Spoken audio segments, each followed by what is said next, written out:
Welcome back to ఎంఎంజెడ్ abaca ఛానల్కి. So జీవశాస్త్రంలో Aristotle ఒక చిన్నగా ఒక్క 2-3 నిమిషాలలో అరిస్టాటిల్ గురించి ఇన్ఫర్మేషన్ తెలుసుకుందాం. ఓకే, శాస్త్రజ్ఞులు జీవశాస్త్రం అర్థం చేసుకోవడానికి వారు చేసిన సేవలు. ఓకే, ముందుగా అరిస్టాటిల్ క్రీస్తు పూర్వం 384-322. ఓకే, ఈయన గ్రీకు శాస్త్రవేత్త. అరిస్టాటిల్ ఎవరు అందరికీ తెలుసు, కానీ గుర్తుండాలి. గ్రీకు శాస్త్రవేత్త. అక్కడ 4 ఆప్షన్స్ ఇచ్చే వరకు కన్ఫ్యూజ్ అవుతాం. ఎట్లా గుర్తుపెట్టుకోవాలంటే అరిస్టాటిల్ ఈడ ఏంది ఈడగా గీకి అరిగిపోయాడు, గీకి అరిగిపోయాడు, అన్ని శాస్త్రాలు చేసి గీకి అరిగిపోయాడు. ఎవరు? అరిస్టాటిల్, గ్రీకు శాస్త్రవేత్త. తర్వాత ఒక పాయింట్ వచ్చేసింది. రెండవది జీవశాస్త్రం, జంతుశాస్త్రం. జీవం అంటే అంతే, జీవశాస్త్రంలో ఎవరు? జంతువులు. ఇక్థియాలజీ, మెలకాలజీ. పితామహుడు ఇది ఎవరు? పితామహుడు ఎవరు? అరిస్టాటిల్. దేనికి? జీవశాస్త్రానికి, జంతుశాస్త్రానికి, ఇక్థియాలజీ, మెలకాలజీకి పితామహుడు.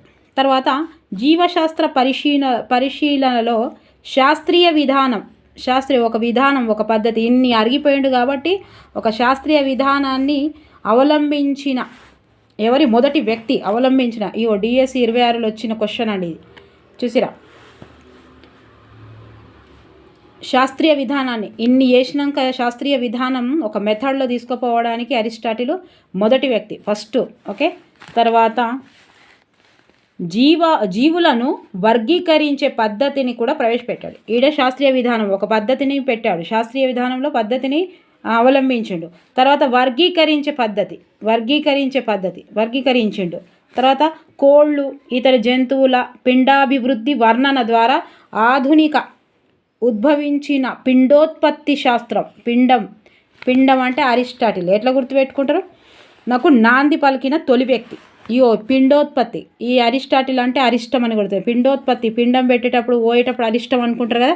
పిండం పెట్టేటప్పుడు పోయేటప్పుడు ముందు ఎవరైనా కనిపిస్తే అరిష్టం అనుకుంటారు కదా. సో హాస్యంగా ఇట్లా గుర్తుపెట్టుకోండి. ఓకే, పిండం చచ్చిపోయినాక పిండం పెడతారు కదా. పిండాలు పెట్టేటప్పుడు ఎవరైనా ముంగట్టుకొస్తే అయ్యో పాడు కానీ వాళ్ళు పోతాను, అవన్నీ ఏం లేవు. సో ఇట్లా పిండం పెట్టేటప్పుడు అరిష్టం అని అనుకుంటా. అరిస్టాటిల్ పిండోత్పత్తి శాస్త్రం, శాస్త్రీయ విధానం. ఇంకేముంది? వర్గీకరించే పద్ధతి. చూడండి, కోళ్ళ, ఇతర జంతువుల పిండాభివృద్ధి వర్ణన. కోళ్ళను జంతువులు. తర్వాత జంతువుల యొక్క ఆవాసం, అలవాట్లు. ఏంటి? పిండాలు, ఈ కోళ్ళ, ఈ జంతువుల అన్ని పిండాలు, మళ్ళీ ఆవాసం, అలవాట్లు. ఈ అలవాట్లు ఒకదానికొకటి లింక్ వేసుకోండి. ఆధారంగా చేసుకొని జంతువులను సమూహాలుగా వర్గీకరించెను. ఏం చెప్తారు? వీళ్ళు అలవాట్లు తెలుసుకొని దీనికి సంబంధించింది, దానికి సంబంధించి అని చెప్తారు. అంతే కదా. తన ఆనువంశికత. చూడండి, అన్నీ ఒకదానికొకటి. అలవాట్లు, ఆవాసాలు, వీళ్ళ పిండాలు, ఈ వర్గీకరించే పద్ధతి. ఒక పద్ధతి. జీవశాస్త్రంలో జంతువులు. ఈయన గ్రీకు శాస్త్రవేత్త. ఆనువంశికత, వంశానికి సంబంధించింది. ఆనువంశికతపై మొట్టమొదటగా పరిశీలనలు, ప్రయోగాలు చేసిన వ్యక్తి. ఓకే, ఇవన్నీ చేసినప్పుడు అలవాట్లు తెలుసుకున్నాడు, ఓ పద్ధతి చేసిండు, వర్గీకరించిండు. ఈ కోళ్ళు, జంతువుల పిండోత్పత్తి, పిండాలు ఏంటిదో తెలుసుకున్నాడు. తెలుసుకున్నప్పుడు వంశం గురించి తెలుసుకుంటాడు కదా. వంశం గురించి కూడా పరిశీలన చేసిండు. తర్వాత జీవుల మధ్యకాల సంబంధాలను, పరిణామ క్రమాన్ని వివరించలేదు కనుక ఈ వర్గీకరణను కృత కవర్గీకరణ అంటారు. ఓకే, ఒక పైన తర్వాత ఒక్క నిమిషం ఇక్కడ చేస్తేనేమో నాకేమైనా చిన్నగా అనిపిస్తుంది. సైన్స్ కూడా చేయమని చెప్తున్నారు. సింపుల్గా మీరు అసలు మిస్ చేయొద్దు. ఏదైనా సింపుల్గా చదివే విధానంగా నా వేలో చెప్తాను. ఎక్కడైనా మీకు ఉపయోగపడ్డది అని అనుకుంటే లైక్ చేయడం మాత్రం మర్చిపోకండి. తిమింగలాన్ని క్షీరదంగా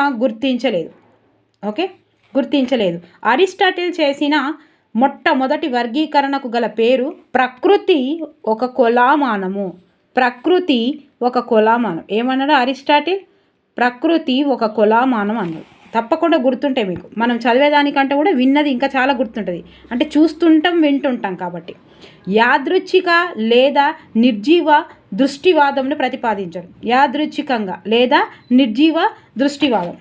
మొక్కలు నేల నుండి గ్రహించిన వాటి ఆధారంగానే ఆహారాన్ని ఉత్పత్తి చేస్తాయి. క్రీస్తు శకం 1648వ సంవత్సరం వరకు ఈ అంశాన్ని నమ్ముతూ వచ్చారు. తర్వాత ఎథెన్స్లో లైసియం అనే పాఠశాలను స్థాపించాడు. లైసెన్స్ తీసుకున్నాడు, గుర్తుపెట్టుకోండి. అరిస్టాటిల్ ఎథెన్స్లో లైసియం అనే పాఠశాలను లైసెన్స్ తీసుకున్నాడు అని గుర్తుపెట్టుకోరు. ఓకే, పాఠశాల పేరు లైసెన్స్. పాఠశాల పెట్టడానికి లైసెన్స్ తీసుకున్నాడు. లైసిన్ అనగానే మీకు గుర్తుకు రావాలి లైసిన్. ఎథెన్స్. పాన్జన్యువులు జీవుల ముఖ్య లక్షణాలను, కారకాలను తెలిపాడు. అన్ని కారకాలు తెలిపాడు. ఆ ప్రకృతి ఒక కొలమానం అన్నాడు. యాదృచ్ఛిక లేదా నిర్జీవ సృష్టి అన్నాడు. అనువంశికత అన్నాడు. ఆవాసం అలవాట్లను చేసుకున్నాడు. కోళ్ళ ఇతర జంతువుల పిండంలను చేసుకున్నాడు. ఈయన ఏ దేశస్థుడు? గ్రీకు దేశస్థుడు. జీవశాస్త్రం, జంతుశాస్త్రం, ఇక్తియాలజీ, మెలకాలజీ ఎంత ఈజీగానే చూడండి. ఇంకొకసారి చదువుతుంది, ఇంట్లో ఒక్క బిట్టు కూడా పోదు మీకు. జ్ఞానేంద్రియాలన్నింటినీ కలింటే స్పర్శ జ్ఞానం చాలా ముఖ్యమైనదని తెలిపారు. అలెగ్జాండర్కు గురువుగా వ్యవహరించారు. అలెగ్జాండర్కి గురువుగా అరిస్టాటిల్. అలెగ్జాండర్కు గురువుగా అరిస్టాటిల్ శిష్యుడెవరు? ఇలా కూడా ఇవ్వచ్చు కదా, అట్లా. ఓకే, ఇక చూడండి, అలెగ్జాండర్ అరిస్టాటిల్. మరి అలెగ్జాండర్కు గురువుగా వ్యవహరించాడు అంటే ఎవరు స్టూడెంటు, ఎవరు గురువు? రాయండి. ఇంకేమైనా ఇక గివి జీవశాస్త్రానికి సంబంధించిన అయితే ఇవే ఉన్నాయి. ఇక మీరు అస్సలు ఇక మళ్ళీ ర్యాపిడ్గా అరిస్టాటిల్ 384 322 వరకు గ్రీకు శాస్త్రవేత్త. ఆయన గీకి అరిగి గీక్ అయిపోయాడు కాబట్టి గ్రీకు అనగానే గుర్తుకు రావాలి గీకు. జీవశాస్త్రం, జంతుశాస్త్రం, ఇక్తియాలజీ, మెలకాలజీ. శాస్త్రీయ విధానాన్ని గుర్తుపెట్టిండు. వర్గీకరించే పద్ధతి గుర్తుండు. కోళ్ళు ఇతర జంతువుల పిండాభివృద్ధి వర్ణన చేసిండు. ఆవాసం అలవాట్లను సమూహాలుగా వేసిండు. జంతువుల యొక్క ఆవాసం అలవాట్లను ఆధారం చేసుకొని సమూహాలుగా వేస్తారు. ఇంకేం చేస్తారు? వాళ్ళ అలవాట్లు తెలుసుకొని కదా.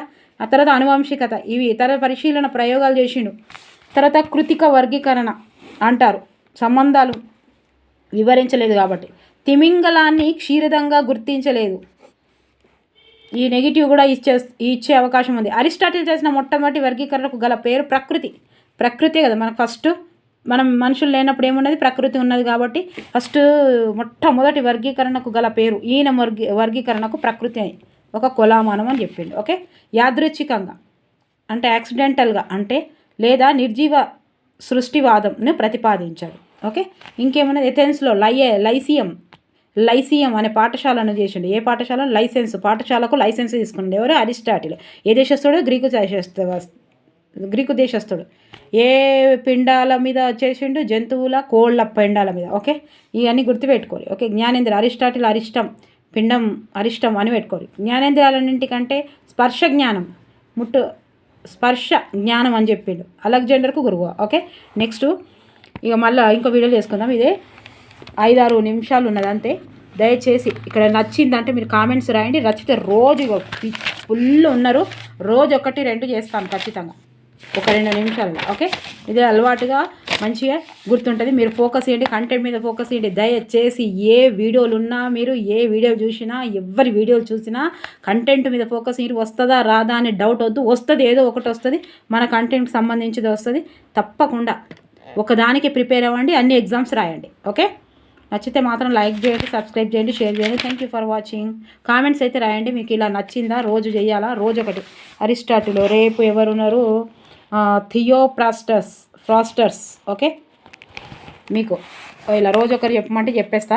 మీకు నచ్చితే కామెంట్స్ అయితే రాయండి, లైక్ చేయడం మర్చిపోవద్దు. Thank you for watching. By, take care.